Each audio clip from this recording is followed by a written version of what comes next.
유다서를 하면서 단번에 얻은 믿음의 도를 위하여 힘써 싸우라는 편지를 하려는 마음으로 유다서를 썼다고 했는데, 우리의 믿음의 선한 싸움을 지난주에 그 유다서 이제 구절을 통해서 교제하면서 좀 더 구체적으로, 좀 더 쉽게 또 우리 마음에 와닿도록 어떻게 교제할까 이렇게 생각을 하다가 구약 성경에 있는 모델을 통해서 우리에게 그 믿음의 선한 싸움이 무엇인가, 그리고 다르게 말하면 단번에 얻은 구원이 무엇이고, 또 단번에 얻은 구원으로 끝나는 것이 아니라 계속해서 믿음의 선한 싸움을 싸우는 게 무엇이라 하는 것을 이제 구약 성경 출애굽기 12장을 통해서 교제할까 합니다.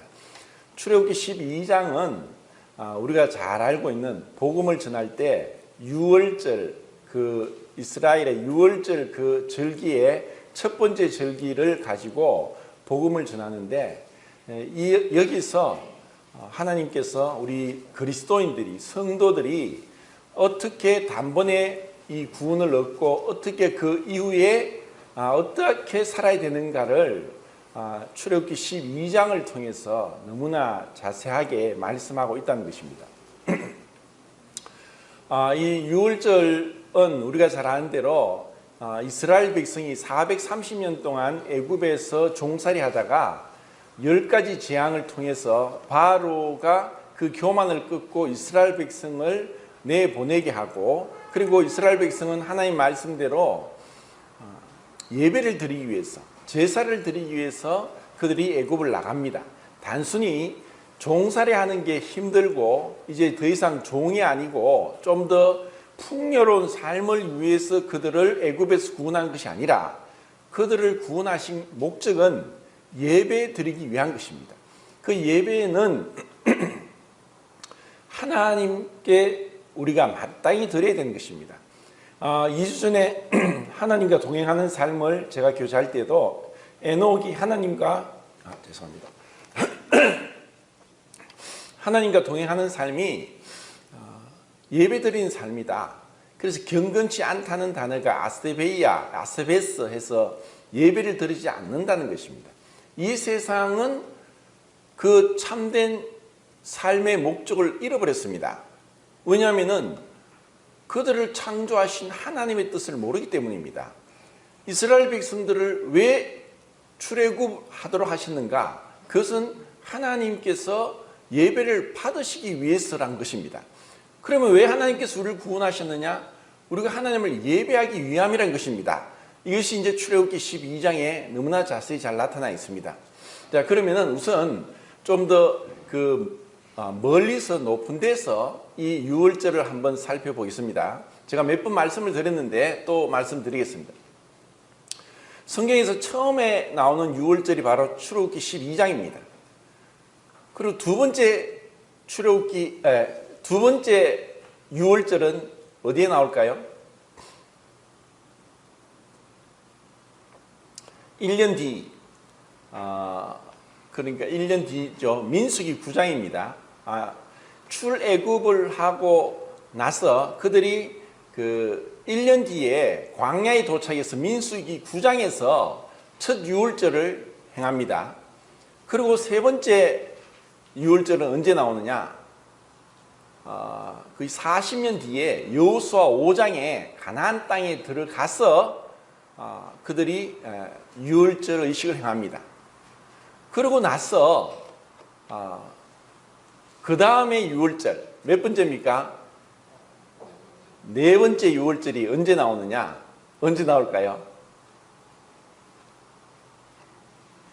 역대기 30장에 히스기야 왕 때. 근데 이때는 여호수아가 가나안 땅에 들어가고 나서 예배 드리고 난 이후에 적어도 400년 정도 시간이 지납니다. 그런데 히스기야 왕이 이제 모세 율법을 읽다가 유월절을 지켜야 한다 하는 것을 알고 지키려고 하다 보니까 유월절을 언제 드리죠? 1월 14일 날이죠. 그런데 1월 달이 지나가 버린 거예요. 14일이. 그래서 그들이 2월 14일 날 유월절 의식을 행하게 됩니다. 그래서 그것으로 인해서 몇백 년 만에 다시 유월절을 드리면서 또 그들이 부끄러워했습니다. 왜냐하면 하나님이 명하신 그 명령대로 못했기 때문에. 그러고 나서 다음에 유월절이 다섯 번째 유월절이 요시야 왕 때, 역대하 35장입니다. 나중에 한번 찾아보세요. 요시야 왕 때 가장 성대하게 유월절을 드리게 됩니다.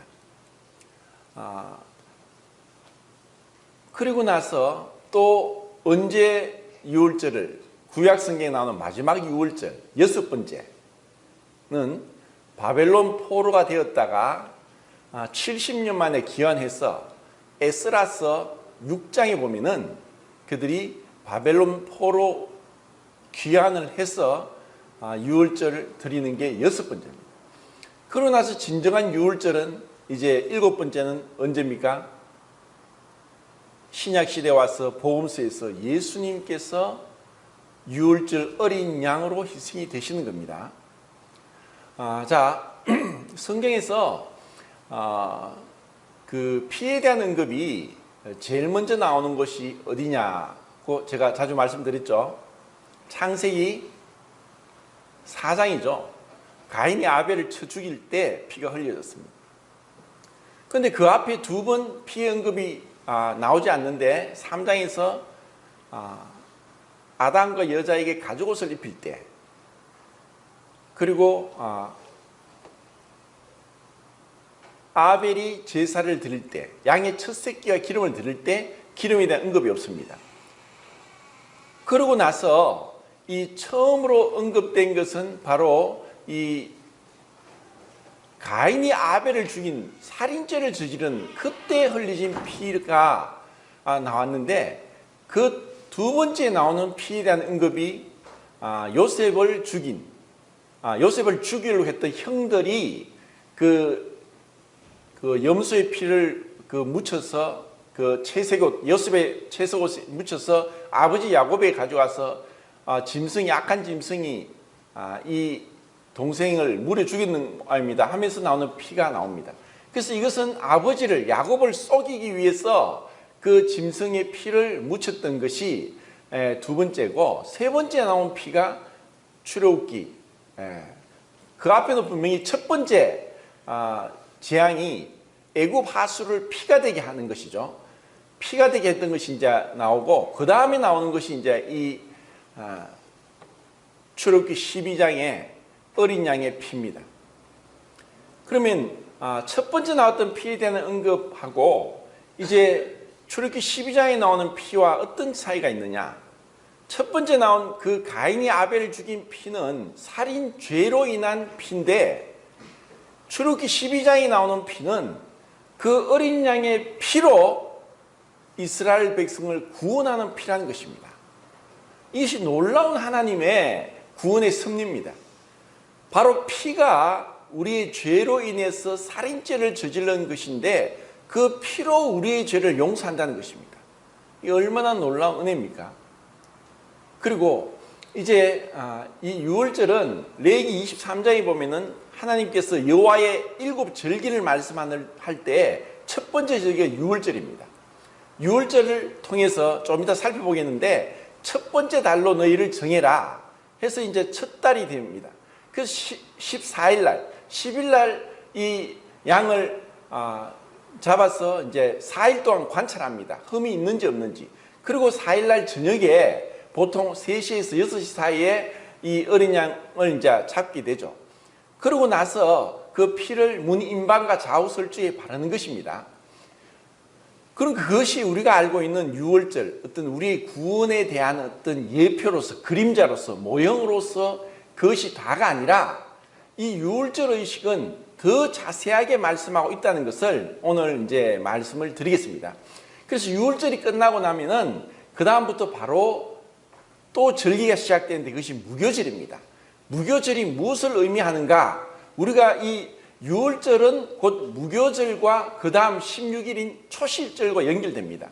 그러고 나서 초실절부터 1월 16일부터 50일째 되는 날이 오순절 3월 6일입니다. 그것이 오순절, 사도행전 2장에 나온 오순절 사건입니다.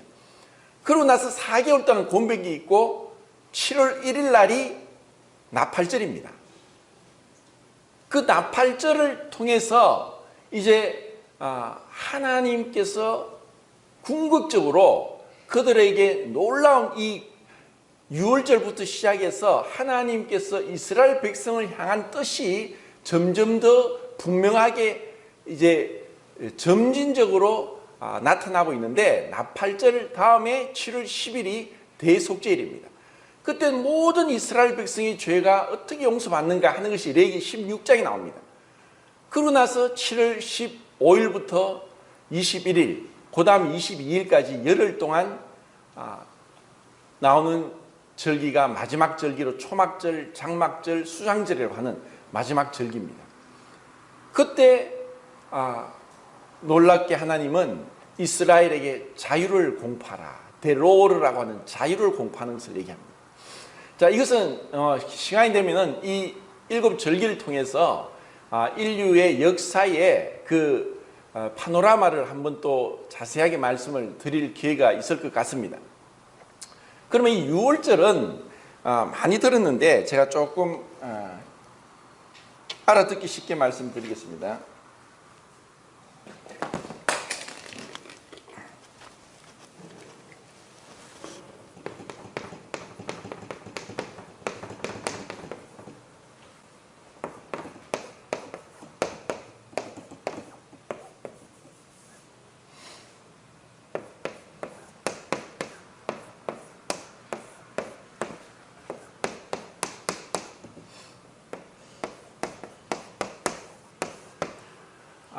이 유자가 넘을 유자고 월자가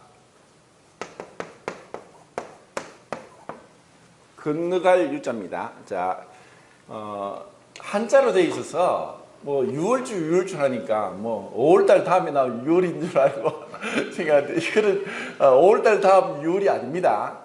유자는 넘을 유자입니다. 넘을 유. 그리고 월자는 건너갈 월.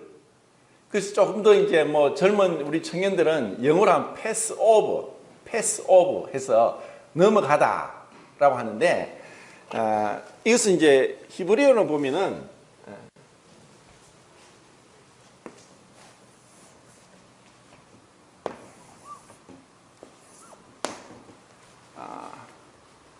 페사흐라고 해서, 이제 히브리어는 모음이 없는데, 모음을 기록하지 않는데, 파사흐라고 하면은 건너가다라는 뜻이고, 페사흐 하면은 건넘 해서 6월 이렇게 이제 됩니다. 그리고 이것은 페샤라고 하는 이 반역이라는 단어와도 연관이 되고, 파사라는 단어인 한 걸음 한 걸음의 뜻도 됩니다. 그래서 참 놀라운 게, 우리가 한 걸음 한 걸음 떼는 발걸음 파사가 결국 페사가 돼서 반역이 됐습니다. 하나님과 멀어졌습니다. 그런데 페사가 되어서 우리로 하여금 이 6월절 하나님의 진노가 지나가도록 하셨다는 것입니다. 이 얼마나 놀라운지 모릅니다.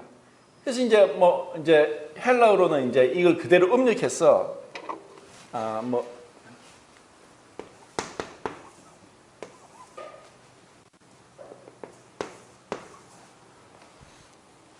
헬라어로는 파스카라고 해서 이제 이 페사어를 그대로 음력해서 다른 뜻이 없이 히브리어를 그대로 음력한 것이 이제 파스카입니다.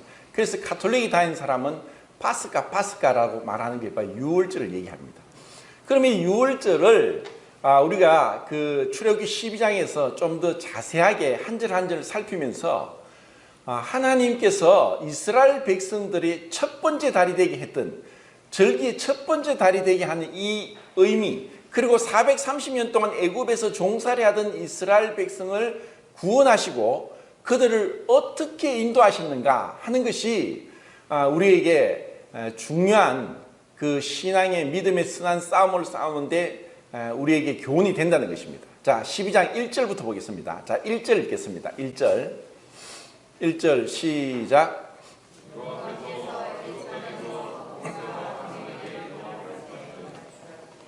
자, 하나님께서 말씀하셨다 하는 구절이 모세오경에 보면 계속 반복됩니다. 그런데 하나님께서 여호와께서 말씀하셨다는 이 말씀이 우리가 참 소홀하게 듣습니다. 제가 그 글자를 눈으로 보는 게 아니라 귀로 듣다 보니까 계속 듣는 걸 합니다. 근데 제가 성경도 듣고 또 다른 말씀들을 듣다 보면은 다른 소리가 들어오면은 이걸 놓쳐버립니다. 그래서 가능하면 조금 볼륨을 높이고 문을 닫고 이 집중해서 듣지 않으면은 다른 소리가 들어오면은 소리가 섞여버리기 때문에 놓쳐버리는 거예요. 만약 눈으로 본다면은 한번 다시 또 돌아와서 보고 하면 되는데 이게 듣는 건 계속 지나가니까 그 순간을 놓치지 않게 해서 자꾸 집중을 하다 보니까 이제 소리가 조금 커지게 되는데 우리가 하나님 말씀을 얼마나 집중해서 주의 깊게 그리고 힘을 다해서 듣고 알고 순종하고자 하는가 하는 것은 참 중요합니다. 이것을 제가 조금 어떻게 좀 말씀드릴까 하다가 자, 이런 조금 뭐 어려울지 모르지만 자, 우리가 지금 관측할 수 있는 지금 우리의 과학 기술로 관측할 수 있는 별, 태양이죠. 태양, 항성. 가장 큰 별이 얼마나 클까 하는 것을 생각해 보셨습니까? 지금 이제 2006년 전까지는 베텔기우스라고 해서 한번 들어보셨는지 모르겠는데 가장 크다고 했는데 2006년도에 방패 자리에서 큰 별을 발견하게 됐는데 그 별의 이름이 UY라고 합니다. 왜냐하면 자꾸 변광성이기 때문에 이렇게 이제 이름을 이제 UY라고 이름을 붙였습니다. 근데 지금 이 방패 자리에 UY라는 이 별이 지금까지 관측된 가장 큰 별이라고 하는데 얼마나 큰가 잠깐 제가 한 말씀 드릴게요. 이 별이 있는 위치는 9,500광년입니다. 자, 지구까지는 얼마냐? 1억 5천만 킬로미터 떨어져 있죠. 태양까지는. 그런데 우리 은하계 안에 있습니다. 우리 은하계 안에 한 2천억 개 되는 별 중에서 지금까지 가장 크다고 알려졌는데 9,500광년, 빛이 9,500년 동안 가야 되는 그 거리입니다. 근데 이 UY라는 이 별은 태양보다도 그 부피가 50억 배가 큽니다. 자, 감이 안 오죠? 감이 안 오니까 좀 더 감 잡히기 위해서 제가 또 말씀드릴게요. 태양이 지구보다 130만 배가 크죠. 그러면 이 UY라는 별을 태양계에 갖다 놓으면 어느 정도 되느냐? 수성, 금성, 지구, 화성, 목성, 토성까지 차지하는 겁니다. 감이 잡힙니까? 24억 킬로미터입니다. 그 지름이. 그러면은, 자, 이것도 감이 잘 안 잡히니까, 지금 비행기가 한 시속 1000km로 달려서 지구 한 바퀴 도는데 얼마나 걸릴까요? 한 이틀 하면은 됩니다. 이틀. 이틀 하면은 비행기로 1000km로 계속 지구를 한 바퀴 도는데 이틀 하면은 한 바퀴 돕니다. 그러면 이 방패자리 UY를 이 비행기로 한 바퀴 도는데 얼마의 시간이 걸리느냐? 1000년이 걸립니다. 1000년. 걸어서 한 바퀴 돌리면 20만 년이 걸린답니다. 자, 제가 왜 이런 말씀을 드리느냐?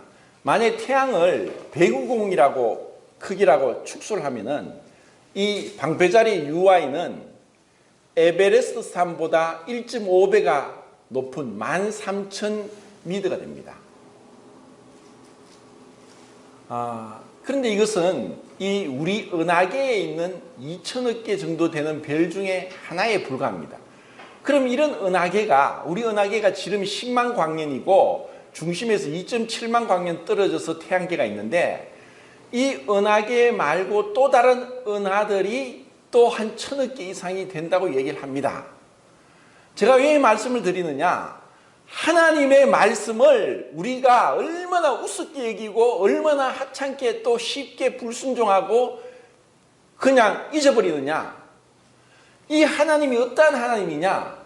이 하나님은 우리가 상상도 못할 위대하신 영존하신, 거룩하신, 완전하신 하나님이라는 겁니다.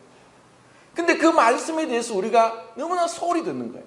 우리가 때로는 사실 아무리 어떤 사람도 이제까지 교회사 2000년 동안 어떤 위대한 하나님께 쓰임받은 종들도 완전하지 못했고 성령에서 불완전했습니다. 우리가 안다는 것이 너무 미미합니다. 너무너무 부족합니다. 우리가 뭔가 좀 안다고 할 때 교만해집니다. 교만해지면 다툼이 일어나죠. 우리는 너무나 부족합니다. 아까 서기문 형제님 키를 말씀하셨는데 요 50보 100보입니다. 그래서 우리는 하나님 앞에 겸손하게 하나님 앞에 늘 참 겸손과 엄유로 하나님 앞에 이제 두렵고 떨림으로 나오는 그런 게 참 필요합니다. 하나님 말씀하셨다. 하나님이 말씀을 우리가 자세히 듣고 가능하면 더 잘 똑바로 이해하고 순종하게 하자는 그런 마음이 절대적으로 필요하다는 것을 제가 말씀드리기 위해서 이러한 이제 과학적인 예를 들었습니다. 자, 2절 읽겠습니다. 2절 시작.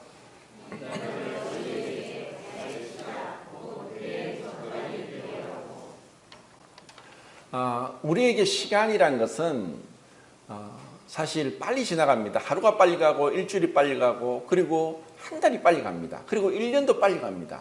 1년 2020년도 시작한 지 엊그제 같았죠. 지금 5월달 막바지에 이르렀습니다. 5월달 막바지에 이르렀어요. 이제는 제가 내 나이가 몇 살인가 적어놔야 되겠어요. 너무나 시간이 빨리 가니까 그런데 우리가 이 시간을 어떻게 보면은 당연한 것으로 생각할지 모릅니다. 그냥 또 아침이 되었구나. 저녁이 되었구나. 지구가 시속 1600km로 비행기보다 빠른 속도로 자전을 하면서 낮과 밤이 옵니다. 우리는 이것이 당연한 줄 생각합니다. 그런데 이 시간이 정말 하나님을 모르던 시간들은 헛된 시간입니다. 그가 아무리 위대한 업적을 남기고 뛰어난 능력을 가지고 있고 할지라도 하나님을 모르는 인생은 헛된 인생입니다. 그래서 하나님을 아는 이제 이 달로 너희들이 첫 번째 날이 되게 해라. 첫 달이 우리가 하나님을 알 때부터 그때부터 알고 나서 그 은혜를 깨달은 날부터 열매를 맺어 자란다. 그때부터 하나님 앞에 계산이 되는 거예요. 그래 우리 인생이 언제부터냐? 내가 구원받고 주님을 안 때부터 주님 앞에 계산이 된다는 겁니다. 은혜롭지 않습니까? 구원받기 전에 이러한 것들을 잊어버리겠다. 다시는 너희 죄를 기억지 않겠다라고 하셨어요. 주님이 우리에게 얼마나 은혜로운 분입니까? 그래서 이제 우리는 주님을 믿고 나서 이제 새로운 시작을 했다. 또 어떻게 보면 우리는 날마다 새롭게 시작합니다. 왜냐하면 만약에 우리가 우리의 행한 대로 죄악대로 우리를 처치한다면 누가 감히 쓰겠습니까? 사유하심이 주께 있으면 주를 경외케 하려 하십니다. 주님이 우리를 용서하시고 무한한 용서하심을 통해서 우리는 또 그 은혜 앞에 나갈 수 있다는 것입니다. 자, 3절입니다. 시작.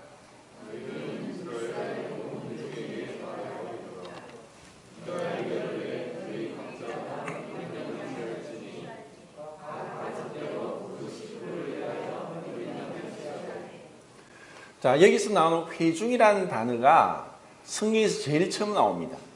자, 이전까지는 어떤 회중이라는 단어가 없었습니다.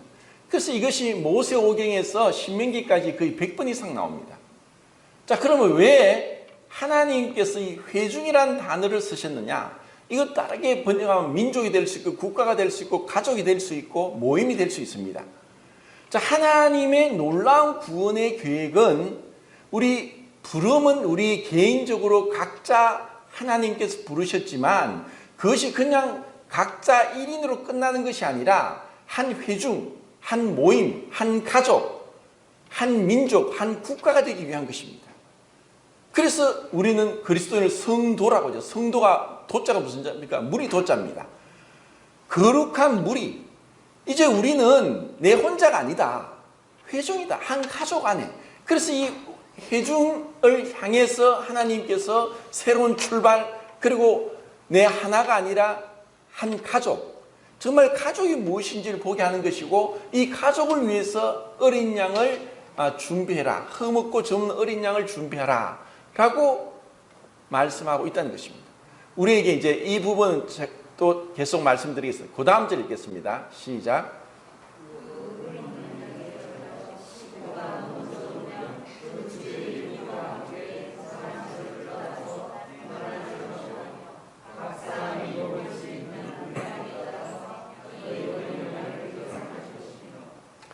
자, 우리가 유월절 할 때 복음을 전할 때 참 이게 한 부분만 반쪽짜리 복음을 전하는데 그 어린 양의 피를 문 임방과 좌우 설주에 이렇게 바르는 것을 통해서 피를 볼 때 너희를 넘어가리라 해서 하나님의 심판이 지나갔다고 하는데 그것은 반쪽짜리입니다.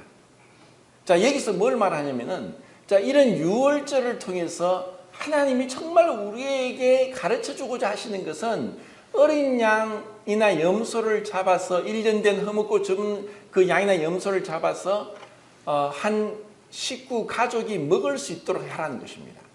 그래서 보통 이 양을 한 10명 정도가 먹을 수 있는 양이라고 하는데 자, 이 먹는 것이라는 것은 참 중요합니다. 자, 이 구원이라는 것은 단순히 내가 죄사함 받고 지옥 가지 않고 천국 간다는 것이 아니라 천국에서 수많은 구원받은 성도들과 한 몸이 되고 한 가족이 되고 함께 먹고 마시고 친밀한 교제, 사랑의 교제, 섬김의 삶을 하는 곳이 천국이고 이를 위해서 부름을 받았다는 것입니다. 계시록 3장 20절에 볼지어다 내가 문 밖에 서서 두드리노니 누구든지 내 음성을 듣고 문을 열면 내가 그에게로 들어가 그로 더불어 먹고 그는 나로 더불어 먹으리라. 주님이 원하시는 것은 함께 먹자, 함께 먹고 즐기자. 정말 친밀한 이 교제, 사랑의 교제를 나누기를 원합니다. 그래서 이 구원은 정말 내가 구원받았다 하고 혼자서, 요즘은 가난한 성도가 많다죠. 가난한 성도가 뭡니까? 거꾸로 하면 안 나갈 성도입니다. 어제도 뉴스에 보니까 대형교회, 서울의 대형교회가 이제 코로나 바이러스로 인해 가지고 온라인 예배를 드렸습니다. 그래 이제 좀 코로나가 진정이 되니까 이제 예배당에 나오러 가니까 안 나온 사람이 그래 많답니다. 이제 온라인 예배가 참 편안하구나, 참 좋구나 하면서 온라인으로 예배 드리면 되지 뭐하러 그걸 가느냐. 그래서 미국에 TV 목사도 나오고 그래서 그게 많은 문제도 있었는데 이 교회가 뭡니까? 교자가 한자로 가르칠 교자, 모일 해자도 되지만 사귈 교자, 모일 해자도 됩니다. 이 교회는 가르침이 있고 가르침을 받고 그리고 서로 사귀는 곳입니다. 이 먹는 것은 우리가 서로 그리고 이 먹는 걸 통해서 단순히 교제한다는 것뿐 아니라 하나님께서 이제 이스라엘 백성들에게 먼 길을 떠나기 전에 이 양의 고기를 통해서 피와 살이 되고 넉넉하게 이겨나갈 수 있도록 하는 아비와 어미의 심정으로 그 백성들에게 필요한 것을 채우고자 하는 것입니다. 먹지 않으면 죽습니다. 정말 하나님이 우리를 먹이시길 원합니다. 요한복음 10장에도 나를 믿는 자는 들어가며 나오며 구원을 얻고 들어가며 나오며 꼴을 얻고 그리고 생명을 얻을 것이다. 우리는 끊임없이 계속 이 공급이 필요합니다. 공급이 끊어지면 죽습니다. 이 육신의 양식을 필요로 하고 우리에게 필요한 것이 무엇인지 아시는 그분이 우리를 힘을 주기 위함이고 그리고 서로를 돌아보면서 함께하기 위함입니다. 가족이 그냥 한 집에 산다고 가족이 아닙니다. 이스라엘 백성들은 지금도 유대인의 표징이 뭐냐? 한 가족은 하루에 3끼 중에 한 번은 꼭 밥을 같이 먹는답니다. 그러면서 그들은 유대인 역사를 이야기합니다. 우리가 2차 대전 때 히틀러에 의해서 600만 명이 살해됐다는 얘기를 합니다. 그리고 1900년 동안 나라를 잃고 헤맸던 걸 얘기를 합니다. 그리고 구약 성경에 많은 얘기를 합니다. 그러면서 유대인이라는 그 1900년 동안 나라가 없이 전 세계를 디아스포라에서 떠돌아다녔지만은 그들에게 있어서 유대인의 민족적인 정체성과 그 운명 공동체라는 것, 그 어떤 민족심이 어떤 나라와 비교되지 않을 정도로 강합니다. 만약에 이스라엘이 뭐 중동과 전쟁을 하면은 미국이고 영국 전 세계에 있던 많은 유대인들이 당장 그 이스라엘로 들어가서 전쟁에 참여합니다. 국가와 민족과 개인은 한 운명 공동체입니다. 이렇게 함께 먹는, 결국 교회는 뭐냐? 운명 공동체입니다. 한 몸이라는 것입니다. 이것을 우리가 정말 주의 깊게 알아야 됩니다. 나중에 이제 고린도전서 말씀을 찾으면서 또 이건 더 자세히 말씀드리겠습니다. 자, 그 다음 절입니다. 시작.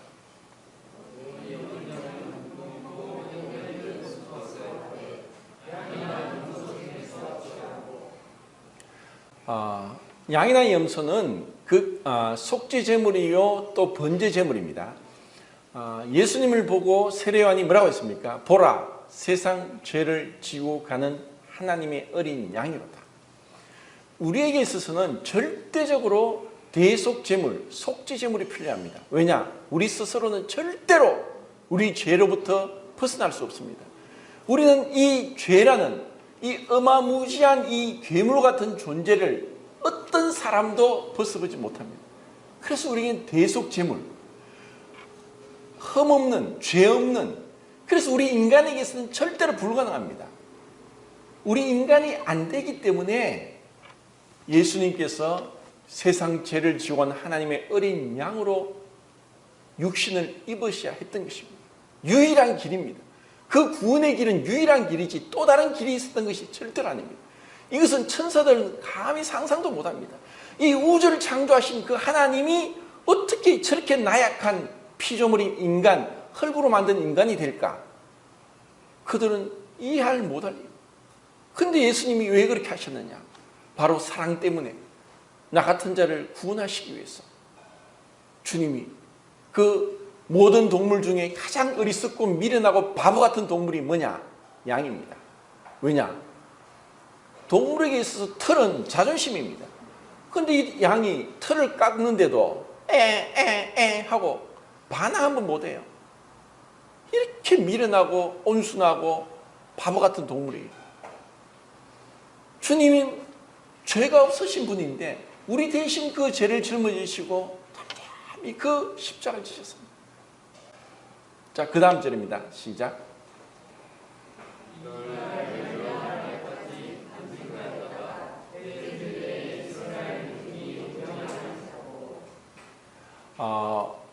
자, 14절까지 읽어야 되겠습니다. 시작.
자, 지금 이제 이태원 클럽 사건으로 인해서 거기 갔던 사람이 대구에도 와서 여기저기 노래방도 돌아다녔다는 그런 얘기를 듣는데, 지금 CCTV 또 휴대폰 또 기죽에서 그런 통화 내역이나 또 GPS 기능을 통해서 그리고 카드 사용 내역이나 이런 걸 통해서 해도 다 잘 못 잡아내는 것 같습니다. 그런데 우리나라가 지금 전 세계적으로 가장 이런 부분에 앞서 있는데도 불구하고 아직까지 많은 미흡한 점이 있습니다.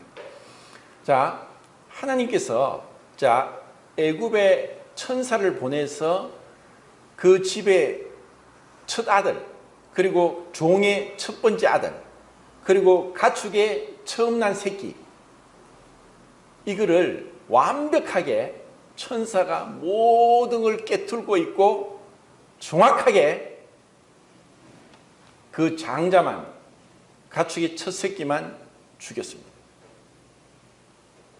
하나님의 심판은 두려울 정도로 정확하고 완전합니다. 하나님은, 제가 지난 시간에도 그랬죠.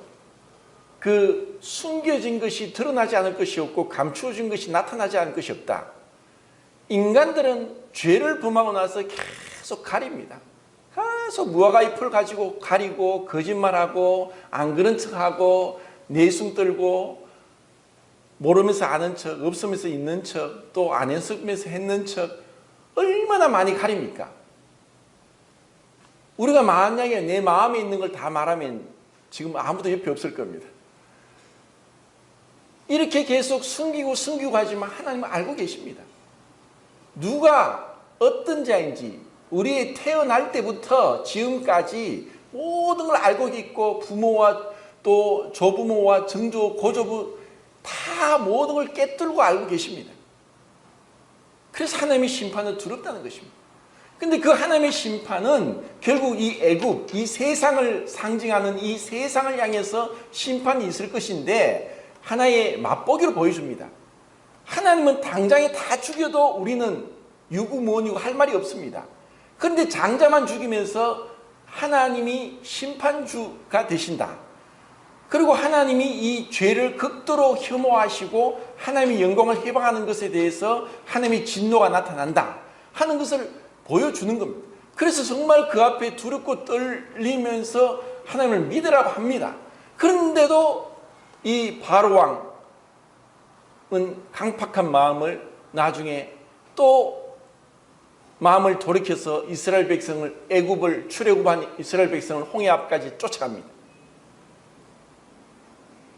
하나님은 정말 두려운 분인데 우리는 이런 하나님의 심판에서 어떻게 구원받느냐? 우리가 잘 아는 대로 어린 양을 잡아서 우슬초, 흔하고 흔한 길바닥에 널린 그 풀을 가지고 양의 피를 그릇에 담아서 문 좌우 기둥과 위에 임방, 밑에 지방에는 바르면 안 됩니다. 왜냐하면 그 피가 밟혀서는 안 되는 거룩한 피이기 때문에 임방과 좌우 설주에다가 바르고 그 안에 있으면은 구원받는다. 그래서 예수님을 우리가 믿고 그 예수님이 내 대신 돌아가셨다는 것을 마음에 믿으면은 우리가 구원받는다라고만 얘기를 하지만 여기 말씀에서 읽은 대로 그것이 끝나는 것이 아니라 그 양의 고기를 삶거나 그냥 날로 먹지 말고 불에 완전히 구워서 다 먹고 남은 것은 다 소화시켜 불태우라. 그리고 가족끼리 그 양의 고기를 다 먹으라는 것입니다. 이것이 여호와의 유월절입니다.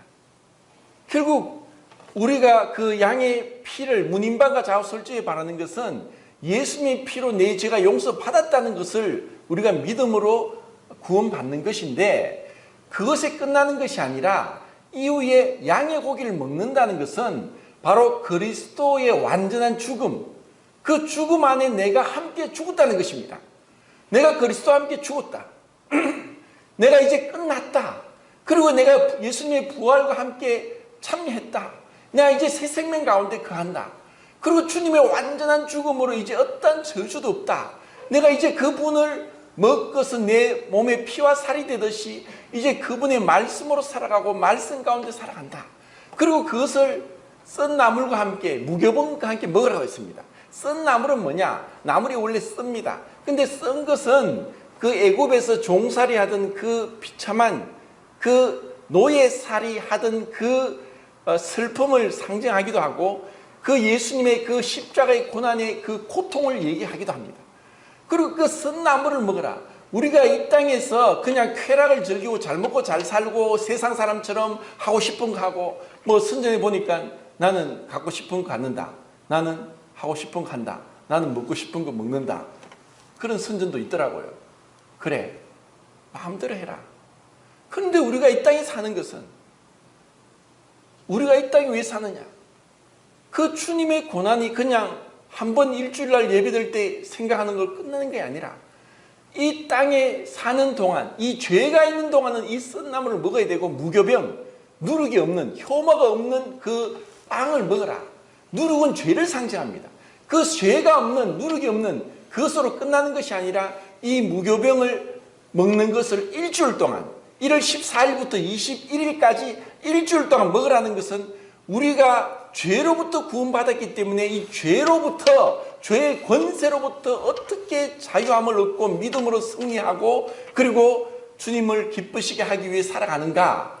죄와 분리되고 죄를 정죄하고 죄에 대해서 참 혐오하고, 지난주 본 것처럼 죄를 경계하고 두려워하되 죄인들은 긍휼력이라. 우리는 그렇게 하기 위해서 구원받은 것입니다. 그리고 이것을 어떻게 먹느냐. 발에 신을 신고 허리띠를 띠고 지팡이를 잡고 급하게 먹으라. 이것이 여호와의 유월절입니다. 그냥 양의 피를 문인방과 좌우설지에 발라서 그 안에 있었으니까 이제는 죽음의 천사가 지나가서 넘어갔으니까, 예수님을 믿었으니까 더 이상 나는 심판받지 않는다. 그가 아니라 내가 이 복음의, 평안의 복음에 예비한 것으로 신을 신고, 지팡이는 방패 역할도 하고 무기 역할도 합니다. 믿음의 방패와 성령의 금 하나의 말씀을 가지고 허리띠, 진리의 허리띠를 띠라. 그리고 에베소서 6장에 여기 두 가지가 빠졌는데 의의 흉배와 구원의 투구를 쓰라고 했습니다. 그것은 바로 이 양의 피를 문인방과 좌우설주에 바른 것과 같습니다. 그 구원의 투구, 그리고 이제 이 죄로부터 죄사함 받고 의롭다함을 받는 의의 흉배를 붙이고 이제 믿음의 선한 싸움을 하는 것입니다. 그리고 마지막 한 가지, 에베소서 6장에 이 평안의 복음에 예비한 것으로 신을 신고 진리의 허리띠를 띠고 의의 흉배를 붙이고 믿음의 방패를 가지고 구원의 투구를 쓰고 성령의 금 곧 하나님의 말씀을 가지고 어떻게 싸우느냐. 여러 성도를 위해서 성령으로 기도하라는 것입니다. 왜냐? 이제 우리는 한 몸이 되었습니다. 한 몸이니까. 우리는 하나니까.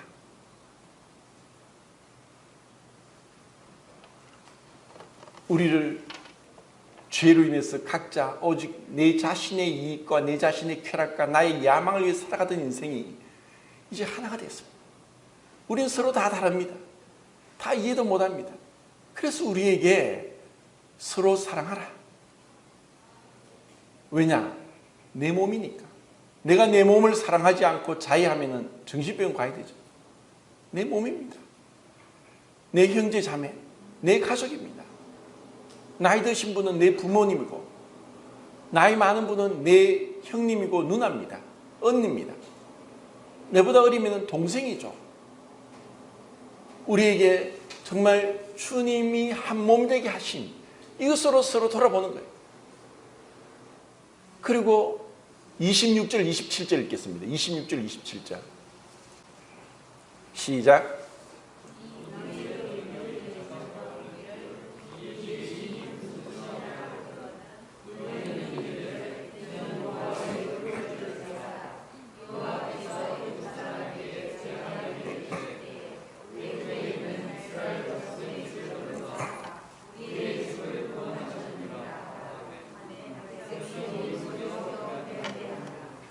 자, 유월절 구원하신 목적은 주님을 경배하기 위함입니다. 예배드리기 위함입니다. 흔히 그런 얘기합니다. 이게 무엇입니까? 자식들이 묻죠. 그래, 하나님께서 우리를 430년 동안 애굽 종살이 할 때 우리 스스로는 도저히 벗어나지 못했는데 하나님께서 그 어린 양의 피를 통해서 우리를 구원하셨고, 그래서 우리를 지금까지 인도해 오셨다. 그 하나님의 은혜를 말씀하는 겁니다. 그것을 계속 가르치는 겁니다. 흔히 그런 얘기합니다. 아이들은 부모의 등을 보고 자란다. 아이들에게 한만 말을 하지만 자기가 행동으로 보호를 보이지 않으면 아이들이 빗나갑니다. 왜 아이들이 빗나갑니까? 그들에게 본을 보여야죠. 아이들은 부모의 등을 보고 자라기 때문에 우리가 하나님을 예배하고 경외할 때 야곱이 뭐라고 했습니까? 내 아버지 이삭이 경외하는 하나님, 내 아버지 이삭이 경외하는 하나님, 내가 하나님을 경외하고 하나님 앞에 온전한 모습으로 예배자의 모습이 되면은 자식들이 그 모습을 보고 따라옵니다. 자식들이 뭐 돈 잘 벌고 능력을 행하고 좋은 데 취직하고 이런 것이 자랑입니까? 세상 사람은 그걸 자랑하죠. 그 헛된 것이죠. 자녀들이 믿음 안에서 주님을 경외하는 삶, 이 땅이 아니라 하늘을 바라보고 사는 삶, 그것을 우리가 더 칭찬하고 그것을 바라야 되는 것입니다. 고린도전서를 제가 보려고 했는데 시간이 지나버렸네요. 이것은 다음에 좀 더 고린도전서를 통해서 이 출애굽기 12장을 좀 더 자세히 마무리하도록 하겠습니다.